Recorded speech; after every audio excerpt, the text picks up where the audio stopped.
श्रद्धया अग्निः समिध्यते श्रद्धया हूयते हविः श्रद्धां भगस्य मूर्धनि वचसा वेदयामसि प्रियं श्रद्धे ददतः प्रियं श्रद्धे दिदासतः प्रियं भोजेषु यज्वस्स इदं मा उदितं कृधि यथा देवा असुरेषु श्रद्धामुग्रेषु चक्रिरे एवं भोजेषु यज्वस्स अस्माकम् उदितं कृधि श्रद्धां देवा यजमाना वायुगोपा उपासते श्रद्धा हृदयया कूत्या श्रद्धया विन्दते वसु श्रद्धां प्रातर्हवामहे श्रद्धां मध्यं दिनं परि श्रद्धां सूर्यस्य निमृचि श्रद्धे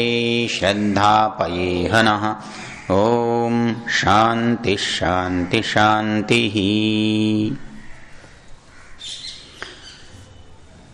आदरणीय श्रद्धेय सन्यासी महानुभाव, वानप्रस्थीजन, आदर सम्मान की योग्य माताओं, बहनों, बंधुओं, प्रिय बालकों, ब्रह्मचारियों और आचार्य महानुभाव,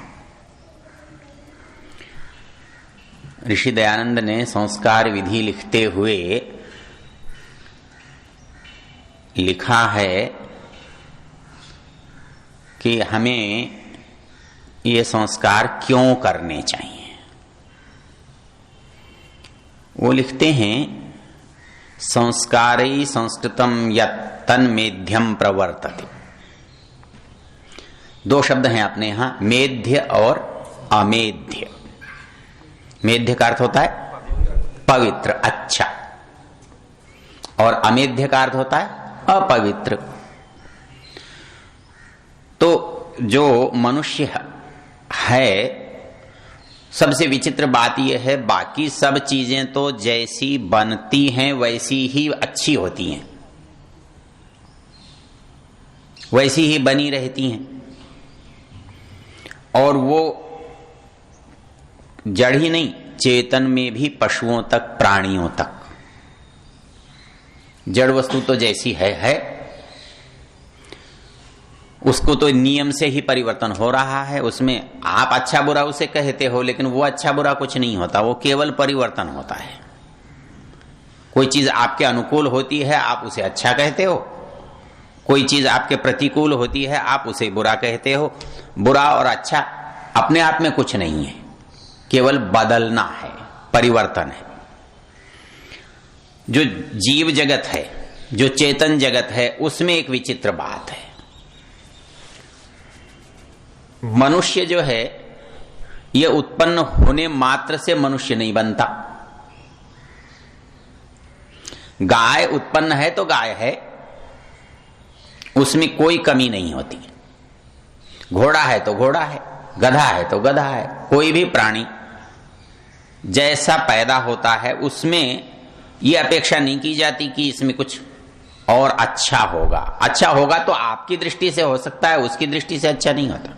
उसके माँ बाप को शिकायत नहीं होती, होती है। हाँ, किसी कुत्ते ने कहा है कि आजकल बच्चे बिगड़ रहे हैं, हाँ, इनको कुछ सुधारने का उपाय करना चाहिए। गधे का भी नहीं बिगड़ता। गधे का बच्चा बिगड़ता है क्या? नहीं बिगड़ता।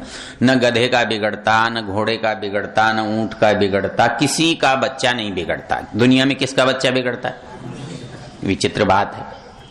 जो सबसे अच्छा है उसके बिगड़ने की संभावना है, बाकी दुनिया में किसी के बिगड़ने की संभावना ही नहीं है। यह वैसे गलती है ना, भगवान ने इसको गलत बनाया, ऐसा है। यदि ऐसा ही अच्छा पैदा होता और अच्छा बना रहता तो क्या बुराई थी?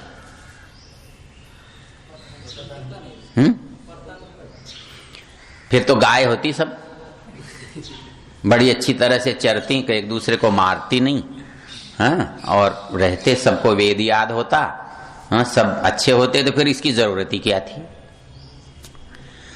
कि इसलिए अंतर क्या है कि मनुष्य औरों से भिन्न है,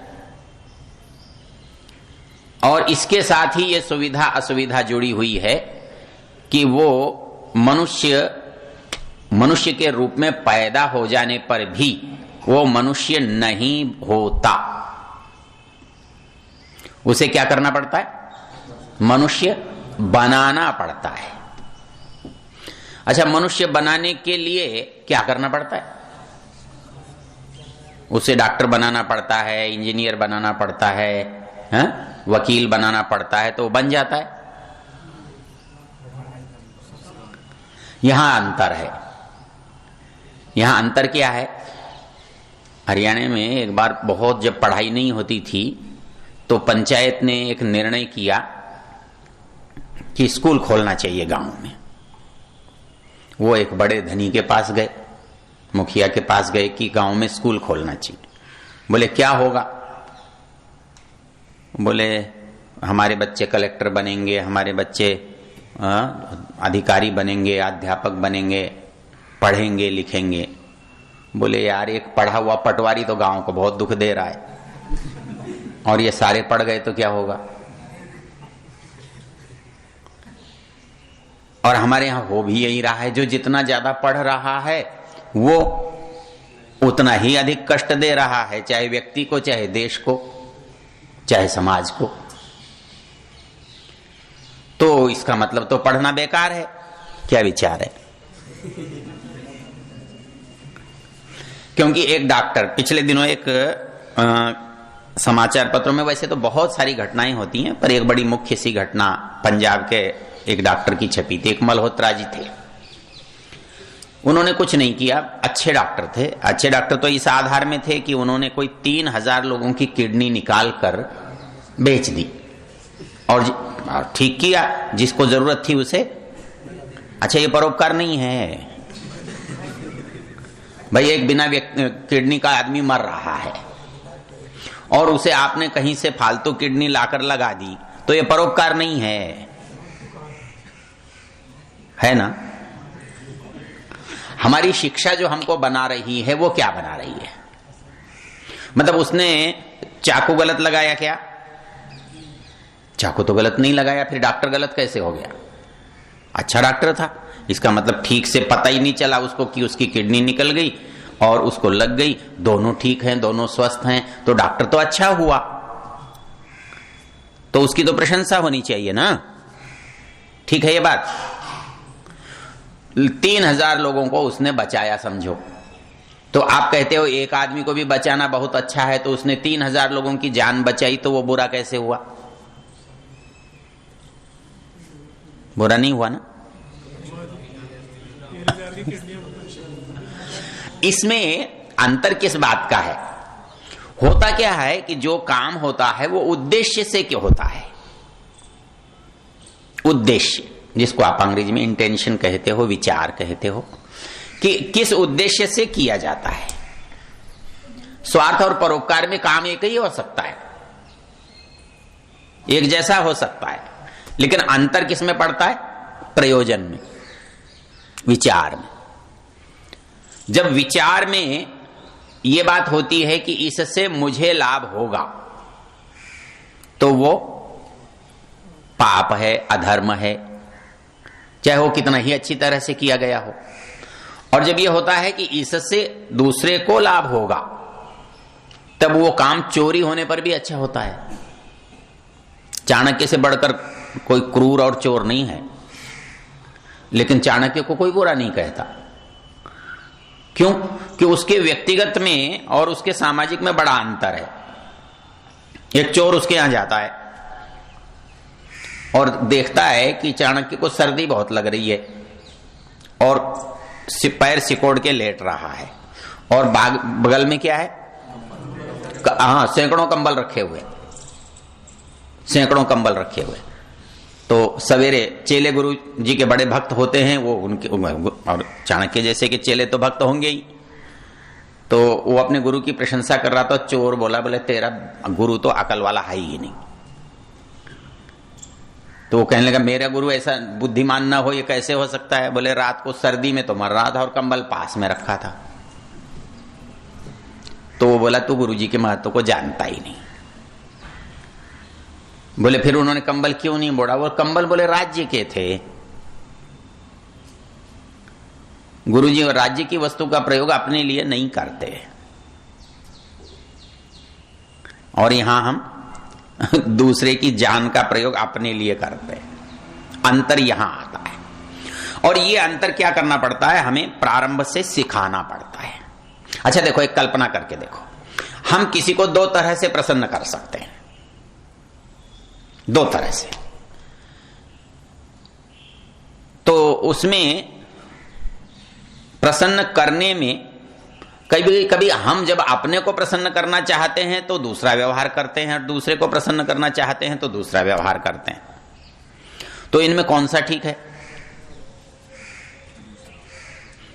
दूसरे को। हम प्रसन्न होते हैं, हम दो तरह से हो सकते हैं, किसी को दे करके या किसी को न दे करके, किसी को से छीन करके। हमको अच्छा लगता है किसी से, हमको कभी कभी यही अच्छा लगता है कि हमने उसका बुरा किया, हमें तो अच्छा लगता है। हाँ, कभी हमको यह प्रसन्नता होती है कि हमने उसको दिया। कौन सा ठीक है? जिसमें दोनों प्रसन्न हो वो ठीक है। मनुष्य का एक सहज स्वभाव है दुनिया में, वो लेकर प्रसन्न होता है। इसके लिए मनु ने लिखा है ना कि आदान जो है वो सबको प्रसन्न करने वाला होता है। इसलिए हमारे बच्चों को आजकल पता क्या सिखाया जाता है, वो जन्मदिन मनाते हैं तो वो कहते हैं आप हमारे लिए क्या लेकर आओगे? हाँ अंकल, इस बार मेरा जन्मदिन है, आप उस दिन मुझे क्या दोगे? तो हमें प्रारंभ से अंत तक इस तरह की प्रवृत्ति में बड़ा किया जाता है कि हम केवल अपने बारे में सोचते हैं।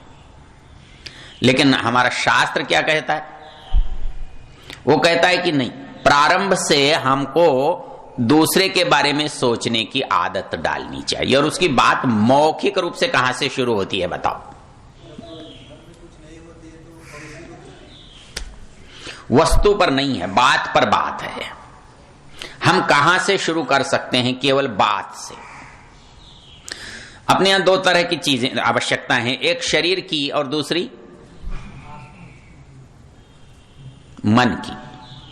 शरीर की और मन की। शरीर की चीजों के लिए तो हम वस्तु दे सकते हैं, किसी को भी कोई वस्तु देकर उसकी शारीरिक प्रसन्नता का कारण उत्पन्न कर सकते हैं। और मानसिक प्रसन्नता के लिए क्या करना पड़ेगा? बात बोलो सही सही।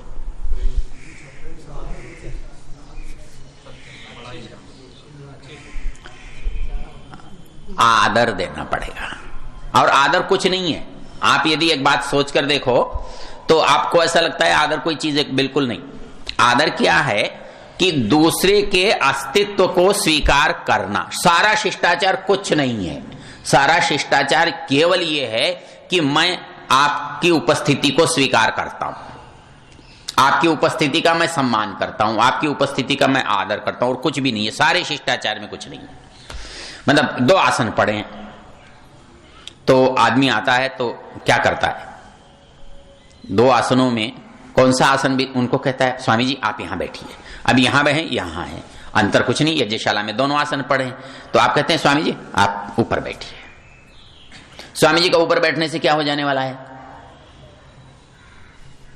आसन तो वैसे ही है, कुछ भी नहीं होने वाला।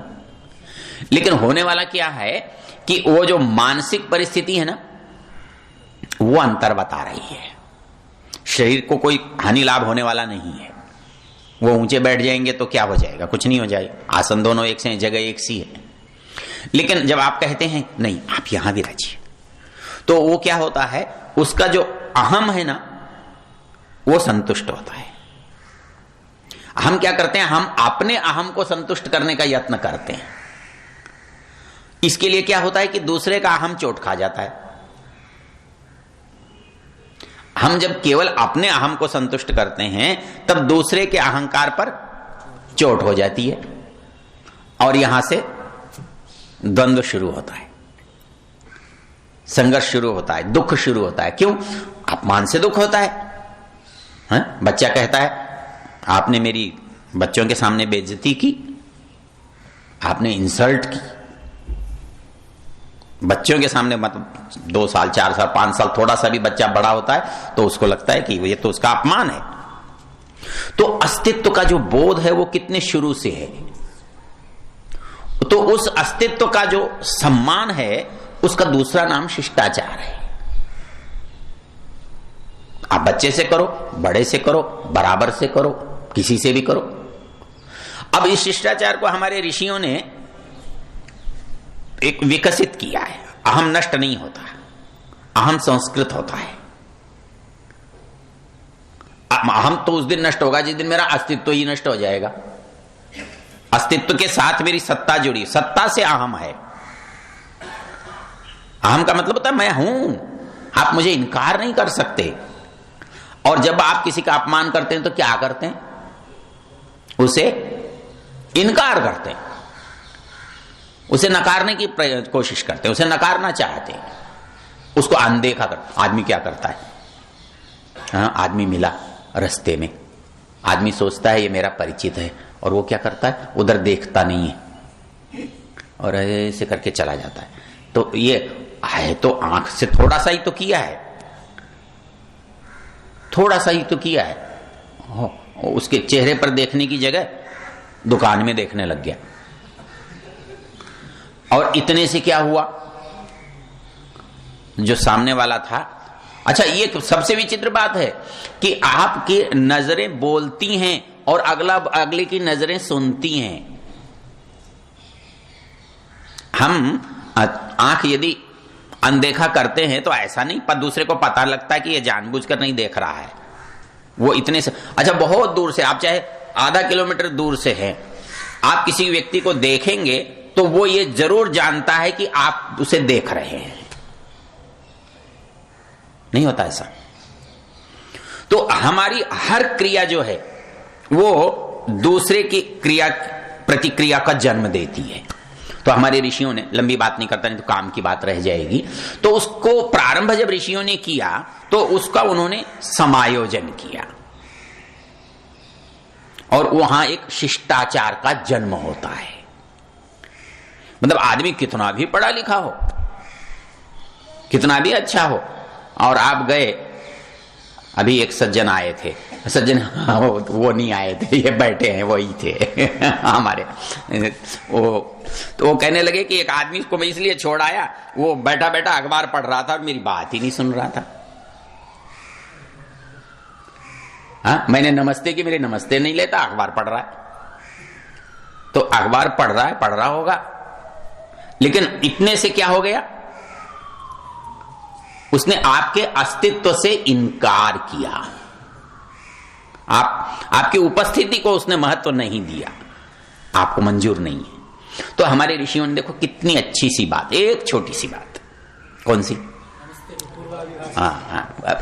यहां पूर्वाभिभाषी नहीं है, पूर्वाभिभाषी तो कारण है उसका, मतलब एक छोटी सी बात, बच्चों की दृष्टि से हम बात कर रहे हैं।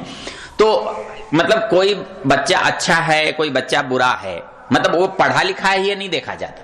मिलने पर बच्चे का ये नहीं देखा जाता कि उसे क्या याद है, कहीं वो माँ बाप सुनवाते रहते हैं, आदमी परेशान होता है, घर में बैठा है तो सुनना मजबूरी होती है।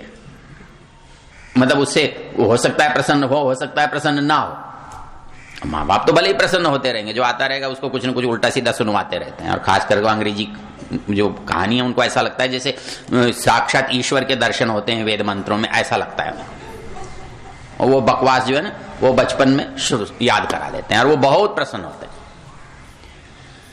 वो दूसरा नहीं सुनता, लेकिन दूसरा किसी एक बात से बहुत अच्छा प्रभावित होता है। किससे? मतलब उसका जो प्रतिक्रिया होती है ना, उपस्थिति पर उसके साथ जो छोटी से छोटी होती है, उससे। मतलब आप एक व्यक्ति पढ़ा लिखा है इसलिए वो अच्छा नहीं होता। अच्छा होना और पढ़ा लिखा होना बिल्कुल अलग अलग बात है। हम बच्चे को पढ़ा लिखा तो बनाते हैं, लेकिन बच्चे को अच्छा नहीं बनाते। अच्छा बनाने के लिए आपको स्वयं को थोड़ा सा उदार बनना पड़ता है। अच्छा बनने के लिए क्या होता है? हम बड़ा बनने की कोशिश कैसे करते हैं मालूम है? दूसरे से घृणा करके, दूसरे को अपमानित करके, दूसरे को अनदेखा करके, दूसरे को कमजोर बता के, दूसरे को निर्धन बता के, दूसरे को अनपढ़ बता के हम क्या करते हैं? अपना बड़प्पन साबित करते हैं। वो क्या जानता है, उसे क्या आता है, वो हमारी क्या बराबरी करेगा। मैंने आपको पहले भी बताया, हमारे एक धर्माधिकारी हैं बंबई में, अभी शायद होंगे, संसद सदस्य भी रहे और न्यायाधीश भी रहे। उन्होंने कहा कि हमारी आज की पढ़ाई में और उनके समय की, मतलब अपने समय, आज से 50 साल पहले की पढ़ाई में अंतर क्या आया। वो बोले एक सबसे बड़ा अंतर क्या आया, वो ये आया कि पहले हम पढ़ते थे तो हमारी एक ही कक्षा में ऐसे बच्चे भी होते थे जिनके पास कपड़े नहीं होते थे, मैले होते थे, फटे हुए होते थे, बेचारे जैसे घर में थे वैसे कक्षा में आ जाते थे, लेकिन हमारे साथ बैठने में न उनको हमसे हिचक होती थी न हमको उनसे। लेकिन आज ऐसा नहीं होता। आज आपको थोड़ा सा मैले कपड़े वाला आता है तो लगता है गंदा है। उन्होंने लिखा कि मेरी मां जब मेरे साथ गिल्ली डंडा खेलने वाला जो बच्चा था उसकी बोले नयकर मुश्किल से होती थी, कुर्ता उसके पास होता नहीं था, होता था तो फटा हुआ होता था, लेकिन गिल्ली डंडा खेलकर जब मेरी माँ के साथ रसोई में आता था तो मैं भी और वो भी दोनों एक साथ ही बैठकर भोजन करते थे। मेरी माँ ने उसे कभी बुरा नहीं कहा और उसने कभी ऐसा नहीं मैं अनुभव किया कि इसके घर में मेरे से कुछ बड़ा है या अच्छा है। तो हम जब किसी को सहज स्वीकार करते हैं तो अगला भी हमें सहज स्वीकार करता है। तो हमारे ऋषियों ने क्या किया कि आप अपना जो भेद करते हैं, भेद अच्छाई और बुराई से कीजिए। आप ऊंचा और नीचा आप करना चाहते हैं, साधन से मत कीजिए, आप अच्छाई से कीजिए, संस्कारों से कीजिए। तो उसमें क्या होगा कि कभी भी आपको कष्ट नहीं होगा। और हमारे ऋषियों ने एक बहुत आसानी सी बात बताई, और मारवाड़ियों में ये बात बहुत अच्छी चलती है। मारवाड़ियों का नमस्ते का जो अंदाज होता है ना, वो सबसे बढ़िया होता है। आप किसी घर में चले जाओ, वो हमारे गर्ग जी हंसते थे जब राका जी हमको मिलते थे और हम नमस्ते करते थे, तो वो कहते थे अब ये देखो कौन कितना झुकता है। राका जी बड़े थे, अब नमस्ते करने के लिए वो ये सोचते थे कि मैं पहले करूं और पहले जमीन तक वो जाऊं, और मैं ये सोचता हूं कि उनको मैं ये मौका ही नहीं दूं। तो ये जो है, ये जो परिस्थिति है, ये कौन सी मानसिकता को पैदा करती है। तो हमारे ऋषियों ने एक छोटा सा शब्द सिखाया था, क्या? नमस्ते। दुनिया के सारे शिष्टाचार, सारे व्यक्तित्व का विकास, सारी अच्छाई, सब कुछ यदि किसी एक शब्द में है ना, वो किस में है? नमस्ते में है। मैं एक बार एक शिविर में गया था, वो धर्मबंधु जी का शिविर था, उसमें 11,000 बच्चे थे, गिने थे मैंने, 11,000 बच्चे थे। 11,000 बच्चे, उन पर मैंने 1 घंटे का जो प्रवचन दिया वो केवल नमस्ते पर दिया। तो अगले दिन उनके जो आयोजक थे वो कहने लगे, जी बड़ा कमाल हो गया। बोले हम इनको कहते कहते थक जाते थे, नमस्ते करो नमस्ते करो, ये करते नहीं थे, अब इनकी नमस्ते से पीछा छुड़ाना मुश्किल है। क्यों? मैंने उनको एक बात सिखाई कि आदमी जीतना चाहता है ना, आदमी जीतना चाहता है ना, पहला आना चाहता है, तो पहला कौन आएगा? जो नमस्ते पहले करेगा, जो बाद में करेगा तो पिछड़ जाएगा, और जो पिछड़ जाएगा वो पहला नहीं होगा। अब बताओ कौन पहला नहीं आना चाहता? अब ये बताओ किसको कष्ट होगा? मतलब आदमी जो है, मैं एक बात कहता हूं कि आदमी को सबसे सबसे सबसे अच्छा काम क्या है कि बहुत दे करके आदमी खुश करता है, किस बहुत दे करके, और पता नहीं उसके बाद भी अगला खुश हो या न हो। और बिना दिए खुश करना हो तो कितना आसान है। बिना दिए अब नमस्ते करने से बोलो खुश होता है कि नहीं होता है? नहीं होता ना, नाराजगी होती है। तो नमस्ते क्यों की? कितना मुंह फुला के बैठा हो, कितना ही क्रोध में हो, हाँ? आप उसे कहते हैं, नमस्ते करते हैं, झुक कर करते हैं, बड़ा है पैर छू के करते हैं, तो उसका वो गुस्सा रह सकता है क्या? करके देख लो, उसमें क्या बड़ी बात है। तो हमारे ऋषि जो है ना, अच्छा हमारे ऋषियों की इससे बड़ी बात क्या हो सकती है? अच्छा, कोई और तरीका इससे अच्छा नहीं है। जितने अभिवादन है ना, जितने अभिवादन है, वो अभिवादन इससे अच्छे नहीं है। उसमें केवल कहीं मौखिकता, कहीं थोड़ा संकेत मिलता है, कहीं वो शब्द हैं उनका कोई मतलब नहीं निकलता है। लेकिन हमारे ऋषियों ने कहा कि अभिवादन करने के लिए पता है क्या विधि है? क्या विधि है? हां, दोनों हाथ से दोनों पैर सीधे सीधे नहीं, ऐसे दाएं हाथ से दायां पैर और बाएं हाथ से बायां पैर, ऐसे नमस्ते का विधान है। और कब कब? प्रातः काल और सायंकाल, प्रातः काल और सायंकाल, दो समय। तो ये कहता है कि ये अच्छाई के लिए सबसे बड़ा मूल है, अच्छाई की जड़ है। अच्छा, क्यों? सारी जो बुराइयां हैं, सारी जो परेशानियां हैं, वो पैदा ही अहंकार से होती हैं। और अहंकार को नष्ट करने का दूसरा दुनिया में कोई उपाय नहीं। हमारे यहां दो चीजें बड़ी विचित्र हैं, मतलब एक तो ये अभिवादन है और दूसरा ये भिक्षा है। भिक्षा की बात फिर कभी करूंगा। भिक्षा का और कोई उद्देश्य नहीं है। हम बच्चों से भिक्षा मंगवाते हैं, ब्रह्मचारियों से भिक्षा मंगवाते हैं, वानप्रस्थी भिक्षा मांगता है, सन्यासी भिक्षा मांगता है, ब्राह्मण भिक्षा मांगता है। मतलब 4 में से 3/4 तो खाली भिक्षा पर जिंदा है। और लोग कहेंगे ये तो बड़ी खराब बात है, कब भिक्षा पर जिंदा है। भिक्षा से दो सबसे विचित्र बात होती हैं। एक बात होती है कि मनुष्य सबका बन जाता है।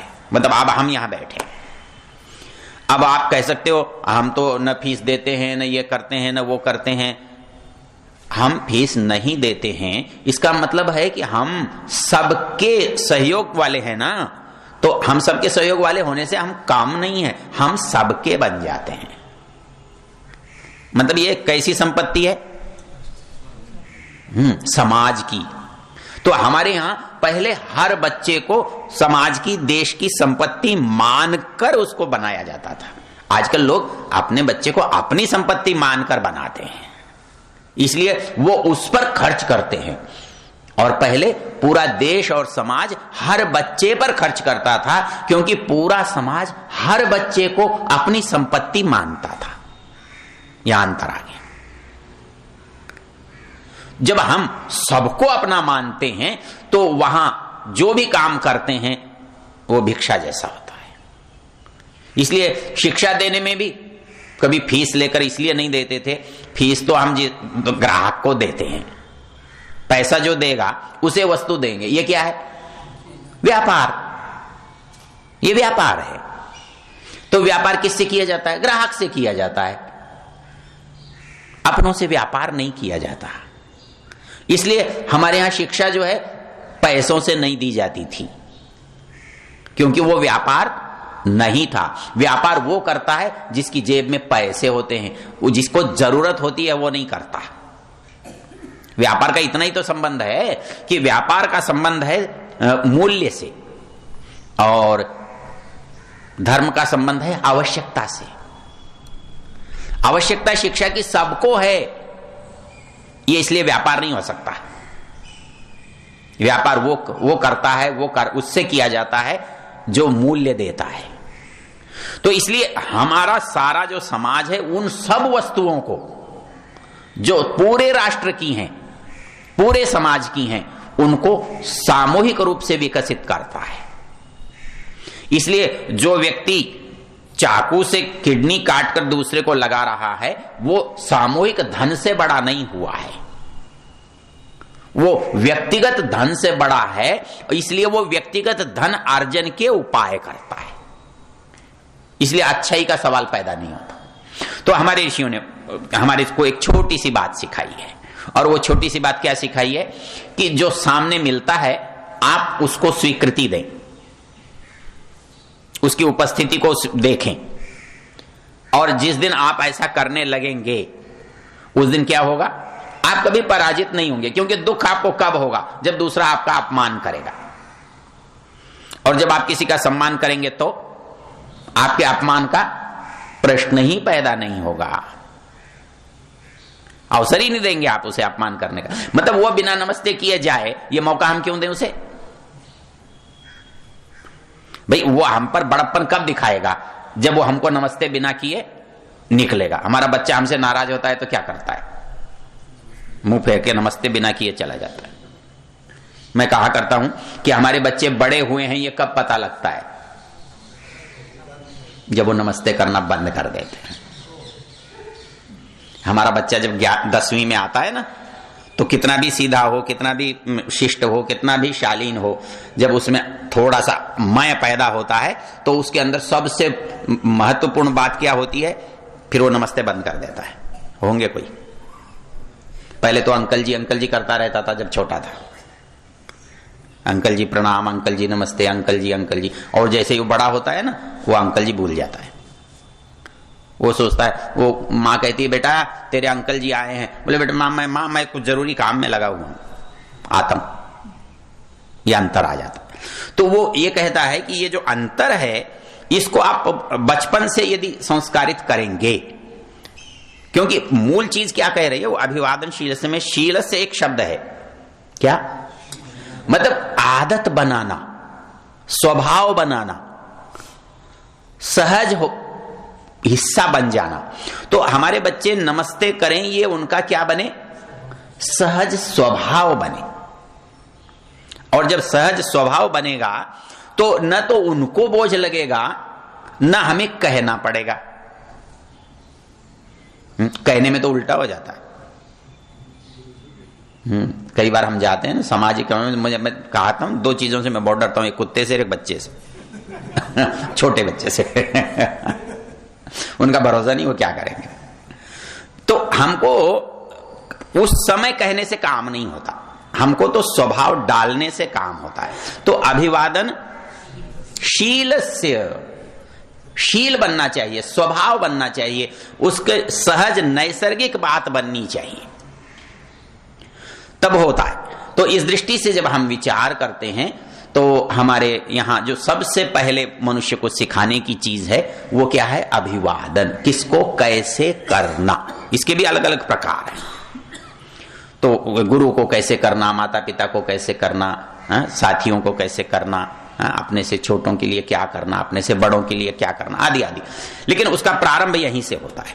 और जो व्यक्ति, एक बार स्वामी ओमानंद जी महाराज ने स्वामी वेदानंद जी से कहा, महाराज जी आर्य समाज का प्रचार करना है, क्या करना चाहिए? बोले आज मेरे साथ चल, बता देता हूं। कहां पर? हरिद्वार में, ज्वालापुर आश्रम में। ज्वालापुर हरिद्वार में गए हो तो सवेरे सारे लोग नहर के किनारे भ्रमण के लिए आते हैं, सवेरे आते हैं, सभी जगह जाते हैं। तो स्वामी जी बोले अब चल यहां चलते हैं, जो मिलता जाए उसे नमस्ते कहते जाएंगे। बोले उससे? बोले तू देख लेना क्या होता है। वैसे में सामने मिलता है, हम उसे कुछ नहीं कहते हैं, लेकिन आप उसे नमस्ते करोगे तो तीसरे दिन पूछेगा आप कैसे हैं जी। वैसे नहीं पूछता हो, वैसे आपको गिनता भी नहीं, लेकिन आपकी एक नमस्ते जो है ना, उसे बड़ा काम का बना देती है। मैं बच्चों से कहता हूं, मैंने कहा भाई बच्चों, तुम्हारे माता पिता तुमसे पूरा प्यार करते हैं, तो बच्चे कोई कहेंगे कि नहीं करते, लेकिन असल में नहीं करते। बोले कैसे पता लगे? अगले दिन ज्यादा करें तो समझ लो कल कम था।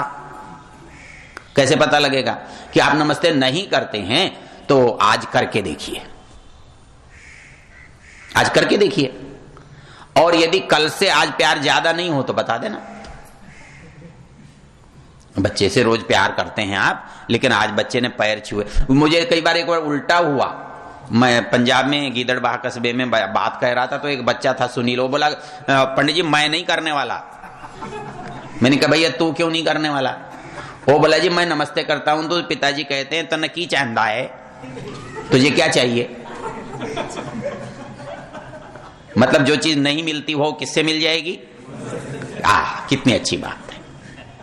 जब आपको कुछ चाहिए तो इसका मतलब आप नमस्ते करते हो। अच्छा बताओ करते हो कि नहीं करते? वैसे तो आप ना करो, कोई बात नहीं। जब किसी से कुछ चाहिए आप ये बताओ नमस्ते करते हो कि नहीं करते? तो यार करने से कोई चीज मिलती है तो पहले ही कर लो ना।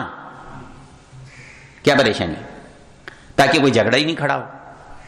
और क्योंकि आप नहीं करते और करोगे तो अगला समझेगा, क्या समझेगा? आज इसे कुछ चाहिए, हाँ, तो लगेगा आज मतलब से नमस्ते कर रहा है। तो मतलब से नहीं करना, शास्त्र क्या कहता है? शील, स्वभाव से। अच्छा देखो आपका समय हो गया, बंद कर दूं? हाँ, तो शील बन जाए, हमारा स्वभाव बन जाए। और स्वभाव बड़े होकर नहीं बनता, बच्चे से बनाना पड़ता है। तो इसलिए हमारे ऋषियों ने बच्चों को जो बात सिखाने की कही, संस्कार देने की कही, उसका जो प्रारंभ है वो यहां से होता है। इसलिए कभी कभी लगता है तो ये बच्चों को तंग करना है या बच्चों के साथ जबरदस्ती है, नहीं है। ये एक सहज अच्छा बनाने का सबसे सरल प्रकार है। 2 श्लोक हैं, दोनों याद कर लेना, मनु के, और ऊपर नीचे हैं, अच्छे हैं। पहला क्या है? नहीं, ये बाद का है। पहला क्या है? ऊर्ध्वम,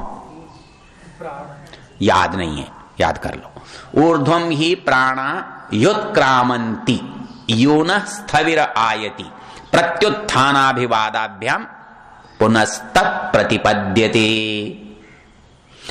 कहता है क्योंकि ये सब कुछ मानसिक और शारीरिक जो प्रक्रिया है उसको सहज बनाने की चीज का नाम अभिवादन है, शिष्टाचार है।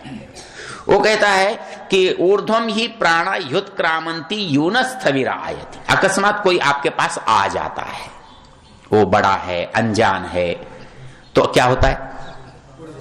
घबराहट होती है, हड़बड़ाहट होती है। वो घबराहट किस चीज का नाम है? प्राण जो है अपने स्थान से ऊपर उठ जाता है। जब भय होता है ना, तो क्या होता है? प्राण विचलित हो जाता है, अपने स्थान से ऊपर उठ जाता है। ऊपर उठ जाता है तो हमको कोई चीज खींच जाए अपने पास से तो बुरा, अच्छा तो लगेगा कि ये क्या हुआ। तो वो कहता है कि इसका उपाय, प्राण के साथ खड़े हो जाओ। प्राण के साथ खड़े हो गए तो क्या होगा? प्राण अपनी जगह पर हो जाएगा। प्राण खड़ा हुआ था, हम खड़े हो गए, प्राण अपने यथा। प्रत्युत्थानाभिवादाभ्याम, खड़े होने से और अभिवादन करने से जो परिस्थिति की असहजता थी ना, वो किस में बदल गई? सहजता में बदल गई। प्रत्युत्थानाभिवादाभ्याम पुनस्तत् प्रतिपद्यते। वो प्राण अपने स्थान पर आ जाता है। कुछ गड़बड़ है? हाँ पूछो। हाँ, तो उछलने लग जाए। हम बुद्धू बने की बात करता है। जब खड़ा होगा तब वो असहजता अपने आप ही नहीं होगी, केवल नमस्ते से काम चल जाएगा। तो ऊर्ध्वम ही प्राणायुत क्रामंती यूनः स्थविर आयति। क्योंकि जब आप बैठे होते हैं, निश्चिंत होते हैं, आपका ध्यान उधर नहीं होता है, तब आपकी मानसिक दशा अलग होती है। आप खड़े होते हैं तो आपकी मानसिक दशा अलग होती है। उस समय आपके पास किसी की भी संभावना बनी रहती है। आप खड़े हैं तो उतने सामान्य नहीं होते, उतने सहज नहीं होते, असावधान नहीं होते। असावधान होगे तो गिर जाओगे, आप सावधान होंगे ही होंगे। तो कहता है प्रत्युत्थानाभिवादाभ्याम पुनस्तत् प्रतिपद्यते। दूसरा श्लोक, अभिवादन शीलस्य नित्यं वृद्धोपसेविनः चत्वारि तस्य वर्धन्ते आयुर्विद्या यशो बलम। कहता है कि एक नमस्ते करने से और दूसरा बड़ों के पास बैठने से, 2 चीजें बताई। अभिवादन शीलस्य और दूसरा नित्यम वृद्धोप। अब इस दोनों, इधर शीलस्य है और इधर नित्यम है। मतलब हमारे एक मित्र गोविंद जोशी अभी भी हिंगोली में रहते, जब वो पढ़ते थे महाशय बड़ी ऊंची ऊंची बातें करता था। मतलब जो अनपढ़ थे उनमें वो महाभाष्य की पंक्ति बोलता था। तो वो कहते थे यार पढ़ा तो तू कॉलेज में है, स्कूल में है, फिर महाभाष्य की पंक्ति कहां से लाया? एक दिन मैंने पूछा, अरे बोले मेरे पंडित जी मित्र थे, उनके पास मैं बैठता उठता था तो सारी शास्त्र की बातें उनसे सीख ली मैंने, यहां काम में लाया आता हूं। जल ताड़नवत व्यर्थ है।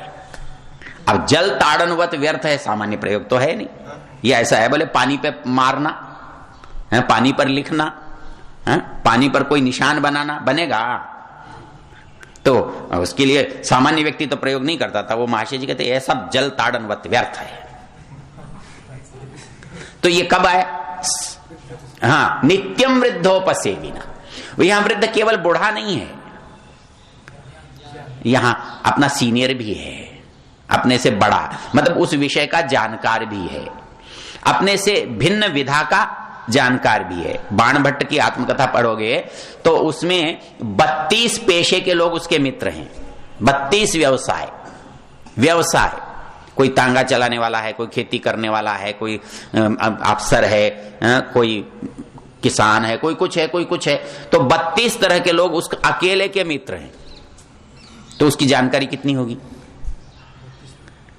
बहुत होती है ना। तो नित्यम वृद्धोपसेविना चत्वारि तस्य वर्धन्ते आयु विद्या यश और बल। इतना आसान सा तरीका हमारे ऋषियों ने बताया कि एक अच्छा आदमी बनने के लिए बस एक शब्द का अच्छे से प्रयोग करने की आवश्यकता है। और दुनिया में कोई ऐसा नहीं है जो आपको अच्छा न कहे। मैं ये कहा करता हूं, ये पब्लिक स्कूल है, अच्छे क्यों हैं? 4 शब्दों से, कुल 4। कौन से? Please, thank you, sorry, sir, ये 4 हटा दो। आप उन्हें गंवार कह दोगे, उसमें क्या झगड़ा है? मतलब शिष्टाचार में है ही क्या दम? केवल 4 शब्द, सारे पर 4 शब्दों पर शिष्टाचार टिका हुआ है। Please, thank you, sorry, sir. तो इतना लंबा करने की जरूरत नहीं है, अपना तो एक से ही चल जाए। बाकी काम बहुत आसान हो जाएगा। चलिए, ये थोड़ी सी चर्चा हमने बच्चों को ध्यान में रखकर की। यदि हमको अच्छा बनना है तो केवल एक शब्द स्वीकार कर लेने मात्र से हमारा काम चल जाएगा। और ये नमस्ते जो है, लेने के बजाय देने की चीज है। हमको लेने की इच्छा होती है, अगला नहीं देता तो परेशानी होती है। मैं कोई कहता है ना, अजी देखो नालायक है, नमस्ते नहीं करता। मैंने कहा जी नमस्ते, आपको चाहिए क्या? अच्छा, जिसको चाहिए चीज उसकी है या जो देता है उसकी है? जो देता है उसकी है। चाहिए वाला क्यों दुखी हो रहा है? भाई अगले की मर्जी है, दे न दे। वस्तु अगले की है और दुखी हम हैं। हमको नमस्ते नहीं किया, हमको प्रणाम नहीं किया, हमको अभिवादन नहीं किया। अरे भाई, इसका मतलब आप बहुत गरीब आदमी हो ना, आपको नमस्ते चाहिए। जिसको जो चीज चाहिए वो गरीब हुआ कि नहीं हुआ? और जिसको नमस्ते चाहिए वो कितना गरीब है? और दुनिया में इस मामले में सारे ही लोग बहुत गरीब हैं। अच्छा, जो बहुत गरीब है वो तो लेके खुश होता है, लेकिन अमीर क्या करता है? तो आप इस मामले में तो अमीर बन सकते हो ना। इस मामले में तो आपकी नमस्ते है ना, वो किसी दूसरे की तो है नहीं, कहीं से लानी नहीं। और इसलिए अमीर बनने में क्या नुकसान है? तो दाता रहोगे तो अमीर बनोगे ना, अमीर होगे तभी दाता बन सकोगे ना। तो आपको अमीर बनने के लिए बताओ, इससे अच्छा क्या तरीका हो सकता है? तो ये छोटी सी बात मैंने आपके सामने रखी। इसको थोड़ा सा भी ध्यान रखेंगे तो आपको बहुत लाभ होगा। और किसी भी मायूस, गुमसुम, दुखी चेहरे पर हल्की सी मुस्कुराहट यदि आप देख सकते हो इतने से, तो शायद दुनिया का सबसे बड़ा काम आप कर लोगे। नहीं, किसी भी चेहरे को आप यदि नमस्ते से मुस्कुराहट में बदल सकते हो, तो आप ये बताओ दुनिया का सबसे बड़ा काम हुआ कि नहीं हुआ? चाहे माता पिता को, चाहे समाज को, चाहे साथी को, चाहे गुरुजनों को, चाहे किसी अनजान को।